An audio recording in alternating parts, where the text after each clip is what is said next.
ውድ የእናት ሚዲያ ቤተሰቦች እንዴት ቆያችሁ? አዳዲስ መረጃዎች ይዘናል። ሰብስክራይብ ያደረጋችሁ አብራችሁን ቆዩ። ብፁዕ አቡነ ዕንባቆም ህይወታቸው አልፏል። እንደዚሁም ደግሞ እንግዲህ መጋቢ ሐዲስ እሸቱ ስለ ስፒድ ሾው ያሉት ነገር አለ። በርካታ ትችት እነግራችኋል። እንደዚሁም ስለ ምርጫ ቦርድም እንደዚሁ ስለ ደብረ ማርቆስ አየር ማረፊያ እንደዚሁም ደግሞ ስለ ህወሓት ታጣቂዎች ተኩስ ከፍተው ነበር። እናም ሁለት አመራሮችም ተይዘዋል። ስለሱና በርካታ መረጃዎች ይዘናል። እናንተ ግን ሰብስክራይብ ያደረጋችሁ አብራችሁን ቆዩ። ስርዓተ ቀብራቸው በታላቁ ደብረ ሊባኖስ ገዳም እንደሚፈጸም የቅዱስ ሲኖዶስ ጽሕፈት ቤት አስታውቋል።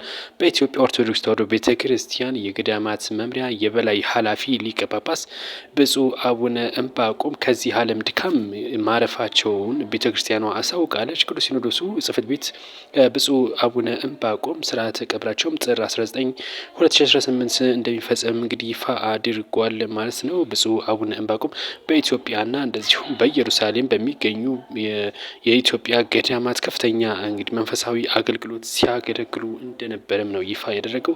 እንግዲህ ብፁዕ አቡነ ዕንባቆም እዛው በምልኩስና በተቀበሉበት እንደዚሁም ደግሞ በርካታ ዓመታትን ባገለግሉበት በደብረ ሊባኖስ ገዳም ስርዓተ ቀብራቸውም በዛሬው ዕለት እንደሚፈጸም ነው እንግዲህ የደረሰን መረጃ የሚያመላክተው። የወዳጅ ዘመዶቻቸው መጽናናትን እንመኛለን። እንግዲህ ብፁዕ አቡነ ዕንባቆም ከዚህ ዓለም ድካም ህይወታቸው ቢያልፍም ነገር ግን እንግዲህ በሰማይ ቤት በጎ ነገር እንደሚጠብቃቸው ተስፋ እናደርጋለን። በጸለምት ወረዳ ትንኮሳ ከፍተው የነበሩት የህወሓት ታጣቂዎች አርሚ 11 ክፍለ ጦር አባላት ነበሩ ጥቃት ከፍተው የነበሩት ማለት ነው። በዚህም እንግዲህ በዚህ ጥቃት በርካታ ተተኳሾች ወደ 20 የሚጠጉ የክላሽ እንደዚሁም 3 አካባቢ ዲሽቃና በርካታ የሞርተር ተተኳሾች ተማርኳል። እንደዚሁም ደግሞ የጦሩ አመራር የነበሩ ሁለት ከፍተኛ የአመራሮችም እንደዚሁ በቁጥጥር ስር መዋላቸውን የተነገረው በጸለምት ወረዳ ነው ይህ ትንኮሳ የተደረገው። ትንኮሳውንም በመከላከልና መልሶ በማጥቃት የአካባቢ ያሉ ሚኒሻዎች እንደዚሁም ደግሞ ከመከላከያ ሰራዊት ጋር በመሆን ነው እንግዲህ ጥቃቱን ወደ ማጥቃት አዛውረው ነው እነዚህ ወታደራዊ አመራሮች በቁጥጥር ስር እየዋሉ ስለ የተባለው።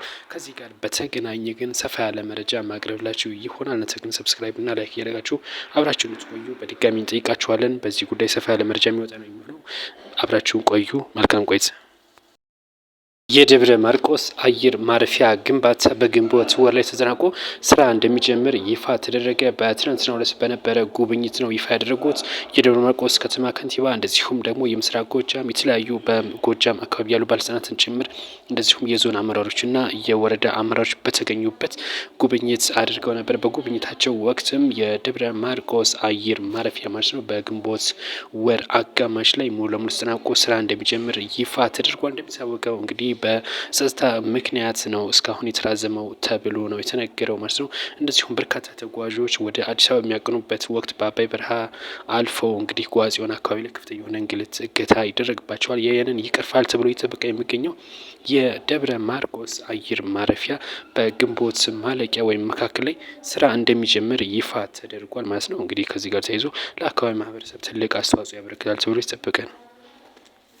በአሜሪካ በአየር ለውጥ ምክንያት በርካታ ሰዎች ህይወታቸው እያለፈ ነው። በረዶን በቀላቀለው አውሎ ነፋስ በርካታ ሰዎች ህይወታቸው አልፏል። በቴክሳስ ጨምሮ እንደዚሁም በተለያዩ በአሜሪካ ግዛት ባሉ እንግዲህ ህይወታቸው ማለፉ የተነገረ ነው የሚገኘው። ዶናልድ ትራምፕ እንደዚሁ ማስጠንቀቃቸው ይታወቃል። የኢትዮጵያ አየር መንገድም ወደዛ የሚያደርገውን በረራ ከሰሞኑ ማቋረጡ የሚታወስ ነው። በዚህም ወደ 9000 የሚጠጉ በረራዎች ተቋርጠዋል ማለት ነው። በዚህ በሁለት በሶስት ቀን ውስጥ ማለት ነው።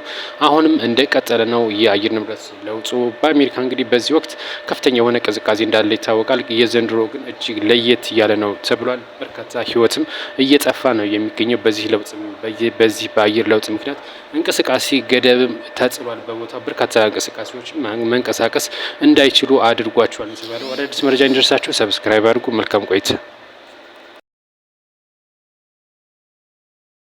ምርጫውን በተመለከተ ሁሉም ክልሎች ምላሽ ሲሰጡ፣ ነገር ግን እስካሁን የትግራይ ክልል ጊዜያዊ አስተዳደር ብቻ ምንም አይነት ምላሽ እንዳልሰጠ የኢትዮጵያ ምርጫ ቦርድ አስታውቋል። እንደሰው በትግራይ ክልል ጊዜያዊ አስተዳደር ሁለት ጊዜ ደብዳቤ ቢልክም ሁለቱም ደብዳቤዎች እስካሁን ምንም አይነት ምላሽ እንዳልሰጡም ነው ይፋ ያደረገው። እስከ ጥር 25 ቀንም እንግዲህ እንደሚታገስም ጭምር ጠቅሶ ነው ይህንን እያስታወቀው ማለት ነው። በሁሉም ክልሎች ደብዳቤ ልከን ወዲያውኑ አፋጣኝ ምላሽ ተሰጥቶናል ሲል ነው ያስታወቀው ኢትዮጵያ መረጃ ብር አክሎም እንግዲህ አሁን 2 ደብዳቤ ልከናል የመጨረሻ ምናልባትም ልንልክ እንችላለን ሲልም እናስታውቀው። እንደሚታወቀው በኢትዮጵያ ምርጫ ቦርድ በግንቦት 24 ምርጫ እንደሚደረግ ይታወቃል። እናም ክልሎች ፈቃደኛ መሆናቸው እንደዚሁም ደግሞ የጸጥታ ኃይልና የተለያዩ ጉዳዮችን እንዲያዘጋጁ ከምርጫ ቦርድ ደብዳቤ ተልኮ ነበር። ለዚህም ሁሎቹም ፈቃደኛ ሆኖ ያንን እያዘጋጁ እንደሚገኙ አስታውቋል። ነገር ግን የትግራይ ክልል ጊዜያዊ አስተዳደሩ ግን ነገር ይሄን ለማድረግ ፈቃደኛ እንዳልሆነ የታወቀው።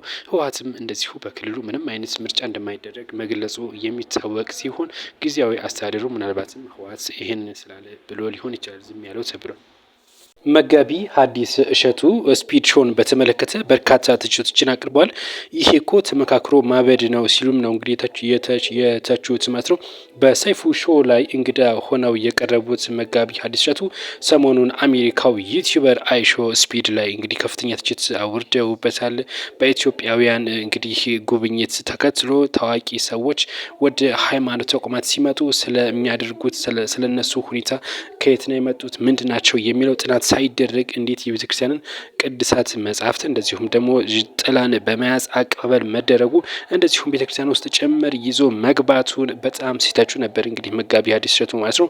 ሰሞኑን መነጋገሪያ ስለሆነው አይሾ ስፒድ ሲጠየቁ ይህ ልጅ የሚያውቁት አይናማዎች ናቸው ያሉት መጋቢ ሐዲሱ እንግዲህ ልጁ ምንም የሚጠቅም ነገር ለጆሮ የሚጠቅም ነገር አያወራም ሲሉ ነው እንግዲህ የገለጹት።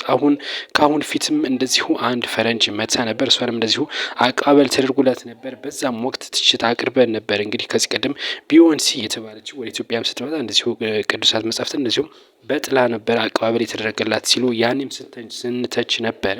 በዛኔም ወቅት እንደዚሁ ከፍተኛ ትችት አቅርበን ነበር። ነገር ግን አሁን ደግሞ በአሜሪካው ዩቲዩበር አይሾ ስፒድ እንደዚሁ እንግዲህ ቅዱሳት መጻሕፍትና በጥላ አቀባበል መደረጉ እጅግ በጣም አሳዛኝ ነው ሲሉ ነው እንግዲህ መጋቢ ሐዲስ የገለጹት። መጎብኘት እኮ ይቻላል። ለምሳሌ እንደ ላሊበላ እንደ አክሱም ሲሆን ማንኛውም ሰው መጎብኘት ይችላል። ነገር ግን ቅድስት ሥላሴ ቤተ ክርስቲያን ውስጥ ድረስ ይዞ መግባት ይህንን ሰው ይሄ ትልቅ የሆነ ስህተት ነው ሲሉ ነው እንግዲህ መጋቢ ሐዲስ የገለጹት ማለት ነው። እንደሳቸው ገለጻ ከሆነ እንግዲህ እንደዚህ አይነት ተግባር የሚያደርጉ ሰዎች ለገንዘብ ብለው ከሆነ እውነት ነው እግዚአብሔርም እኮ ለ30 ብር ተሸጧል ሲሉ እንግዲህ አያይዘው ገልጸዋል። እንግዲህ ከፍተኛ ትችት ነው ያቀረቡት መጋቢ ሐዲስ እንደዚህ አይነት ተግባር ይፈጽሙት ለገንዘብ ብለው እንደሆነም ጭምር ነው እንግዲህ ሲተቹ የነበሩት። እውነት ለመናገር በወቅቱ ብዙ ሰዎችም ቅሬታ ሲያቀርቡበት ነበር በዚህ ጉዳይ። እናንተስ በዚህ ጉዳይ ምን ሀሳብ ትላላችሁ? ምን ሀሳብ አላችሁ? ሀሳብ አስተያየታችሁን ኮሜንት ላይ